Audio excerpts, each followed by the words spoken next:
नमस्कार दोस्तों। आज मैं आरती शर्मा सबसे पहले आपको बताऊंगी कि जीएसटी में काफी सारे चेंजेस आ गए हैं विद इफेक्ट फ्रॉम 1 नवंबर 2025।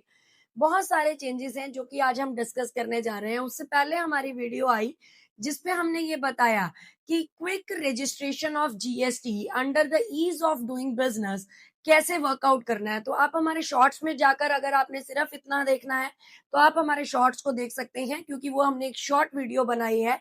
हमारे यूट्यूब चैनल पे विजिट करें और आप उसको देख सकते हैं। आज जानिए कि हम कौन कौन से अमेंडमेंट्स के लिए या कौन कौन सी अपडेट्स के लिए हम बात कर रहे हैं।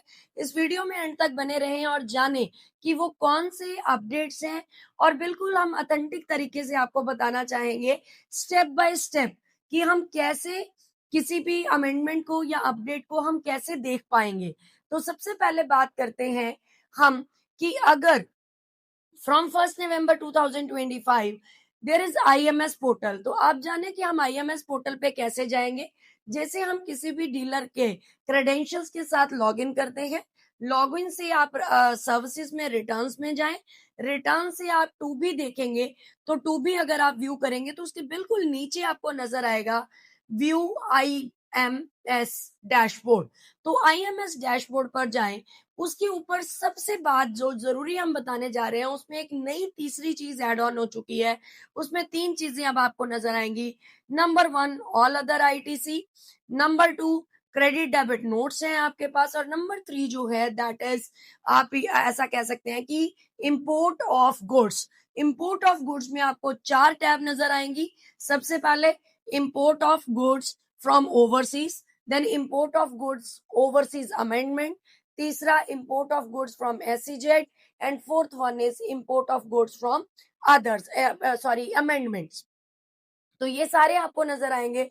उससे बाद दूसरी बात है जो ऑल अदर आईटीसी है, जो पहला पॉइंट है ऑल अदर आईटीसी का, उसमें आपको क्या नजर आएगा कि क्रेडिट नोट अगर जितने भी हैं तो क्रेडिट नोट में तीन चीजें नजर आई। सबसे पहले एक एक्सेप्टेंस है, दूसरा आपका रिजेक्ट, और थर्ड पॉइंट जो है दैट इज पेंडिंग एक्शन। इसको हम इस तरह से भी ले सकते हैं, if we mark that as a pending action, तो आप ये भी कह सकते हो कि आप उसका रिवर्सल लेटर ऑन करेंगे या अभी आप करना नहीं चाहते। इसको हम इस तरीके से भी ले सकते हैं। तो ये एक पॉइंट डीलर के पॉइंट ऑफ व्यू से ये एक बेनिफिशियल पॉइंट ऑफ व्यू भी है, क्योंकि जब भी कभी फाइनल ऑर्डर या कभी भी स्क्रूटनी होगी तो डेफिनेटली आपने उसको मार्क कर दिया है कि ये आपका पेंडिंग एक्शन में ट्रीट किया जाएगा। तो ये सारी बातें हैं जो आप 1 नवंबर 2025 से अभी आप पाएंगे, और इन सब से ज्यादा ये सब कॉमन है जो हमें नजर आएंगे हमारे जीएसटी पोर्टल पे। जीएसटी 3 बी ऑटो पॉपुलेटेड, उसमें कोई चेंज नहीं है। जीएसटी 2 बी ऑटो पॉपुलेटेड, उसमें कोई चेंज नहीं है। ये सब रिटर्न्स है, लेकिन सबसे जरूरी कहाँ पे चेंज आया है वो सब देखें, दैट इज जीएसटी रजिस्ट्रेशन। हम पहले भी बात कर चुके हैं कि अगर आप आज की डेट में जीएसटी रजिस्ट्रेशन अप्लाई कर रहे हैं तो उस केस में आपको क्या चेंजेस हैं। रूल 14A हमने लास्ट वीडियो में बताया कि अगर आज आप रूल 14A को एक्सेप्ट करके यस करके अगर आप जीएसटी नंबर अप्लाई करते हैं, you will get this GST number with in 30 और 35 मिनट्स। लेकिन क्या वहां नहीं बताया, दैट इज कि अगर मुझे यहां से बाहर जाना है, मुझे इसको एक्सेप्ट तो कर लिया है लेकिन अब मुझे इससे बाहर जाना है। क्यों बाहर जाना है?